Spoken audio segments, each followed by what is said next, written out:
पराक्रमी हनुमान जी विचार करने लगे कि सीता का अनुसंधान करते करते मैंने गुप्त रूप से शत्रु की शक्ति का पता लगा लिया है तथा राक्षस राज रावण के प्रभाव का भी निरीक्षण भी कर लिया है। जिन सीता जी को हजारों लाखों वानर समस्त दिशाओं में ढूंढ रहे हैं, आज उन्हें मैंने पा लिया है। ये शोक के कारण व्याकुल हो रही है, अतः इन्हें सांत्वना देना उचित है।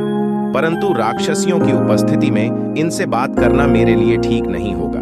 अब मेरे समक्ष समस्या यह है कि मैं अपने इस कार्य को कैसे संपन्न करूं। यदि रात्रि के व्यतीत होते होते मैंने सीता जी को सांत्वना नहीं दिया तो निसंदेह ये सर्वथा अपने जीवन का परित्याग कर देंगी। यदि किसी कारणवश मैं सीता से न मिल सका तो मेरा सारा प्रयत्न निष्फल हो जाएगा।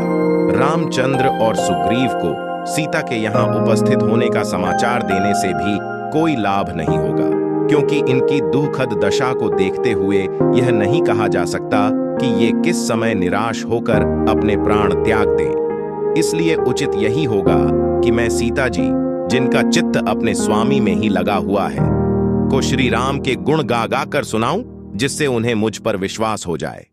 इस प्रकार भली भांति विचार करके हनुमान मंद मंद मृदु स्वर में बोलने लगे। इक्ष्वाकुओं के कुल में परम प्रतापी, तेजस्वी, यशस्वी एवं धन धान्य समृद्ध विशाल पृथ्वी के स्वामी चक्रवर्ती महाराज दशरथ हुए हैं।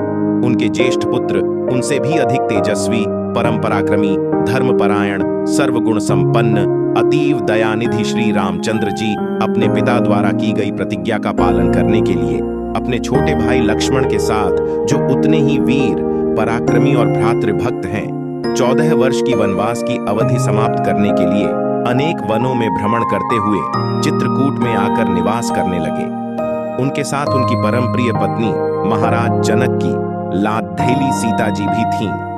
वनों में आर्षि मुनियों को सताने वाले राक्षसों का उन्होंने संहार किया। लक्ष्मण ने जब दुराचारिणी शूर्पणखा के नाक कान काट लिए तो उसका प्रतिशोध लेने के लिए उसके भाई खरदूषण उनसे युद्ध करने के लिए आए, जिनको रामचंद्र जी ने मार गिराया और उस जनस्थान को राक्षस विहीन कर दिया। जब लंकापति रावण को खरदूषण की मृत्यु का समाचार मिला तो वह अपने मित्र मारीच को लेकर छल से जानकी का हरण करने के लिए पहुंचा। मायावी मारीच ने एक स्वर्ण मृग का रूप धारण किया, जिसे देखकर जानकी जी मुग्ध हो गईं। उन्होंने राघवेंद्र को प्रेरित करके उस माया मृग को पकड़ डयच कर या मार कर लाने के लिए भेजा। दुष्ट मारीच ने मरते मरते राम के स्वर में "हाँ सीते, हाँ लक्ष्मण" कहा था। जानकी जी भ्रम में पड़ डयच गईं और लक्ष्मण को राम की सुधि लेने के लिए भेजा। लक्ष्मण के जाते ही रावण ने छल से सीता का अपहरण कर लिया। लौटकर राम ने जब सीता को न पाया तो वे वन वन घूमकर सीता की खोज करने लगे। मार्ग में वानर राज सुग्रीव से उनकी मित्रता हुई। मुग्रीव ने अपने लाखों वानरों को 10 दिशाओं में जानकी जी को खोजने के लिए भेजा। मुझे भी आपको खोजने का काम सौंपा गया। मैं 400 कोस चौथे सागर को पार करके यहाँ पहुंचा हूं। श्री रामचंद्र जी ने जानकी जी के रूप, रंग, आकृति, गुणों आदि का जैसे वर्णन किया था, उस शुभ गुणों वाली देवी को आज मैंने देख लिया है। इतना कहकर हनुमान चुप हो गए। उनकी बातें सुनकर जनक नंदिनी सीता को विस्मय युक्त प्रसन्नता हुई। जब उन्होंने ऊपर नीचे तथा इधर उधर दृष्टिपात किया तो शाखा के भीतर छिपे हुए विद्युत पुंज के सामन अत्यंत पिंगल वर्ण वाले श्वेत वस्त्रधारी हनुमान जी पर उनकी दृष्टि पड़ ढी। स्वयं पर सीता जी की दृष्टि पड़ते देखकर मूंगे के समान लाल मुख वाले महातेजस्वी पवन कुमार उस अशोक वृक्ष से नीचे उतर आए। माथे पर अंजलि बांध सीता जी निकट आकर उन्होंने विनीत भाव से दीनता पूर्वक प्रणाम किया और मधुर वाणी में कहा, हे देवी, आप कौन हैं? आपका कोमल शरीर सुंदर वस्त्राभूषणों से सुसज्जित होने योग्य होते हुए भी आप इस प्रकार का नीरस जीवन व्यतीत कर रही हैं। आपके अश्रु भरे नेत्रों से झांक होता है कि आप अत्यंत दुखी हैं। आपको देखकर ऐसा प्रतीत होता है कि आप आकाश मंडल से गिरी हुई रोहिणी हैं। आपके शोक का क्या कारण है? कहीं आपका कोई प्रियजन स्वर्ग तो नहीं सिधार गया?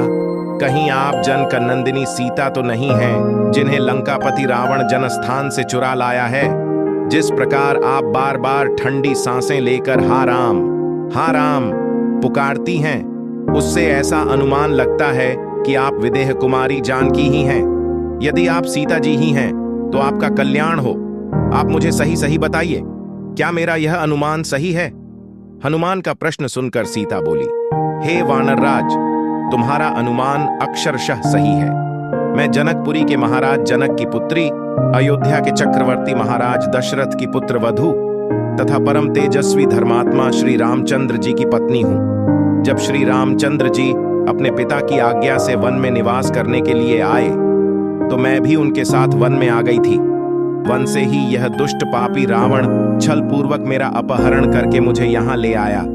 वह मुझे निरंतर यातनाएं दे रहा है।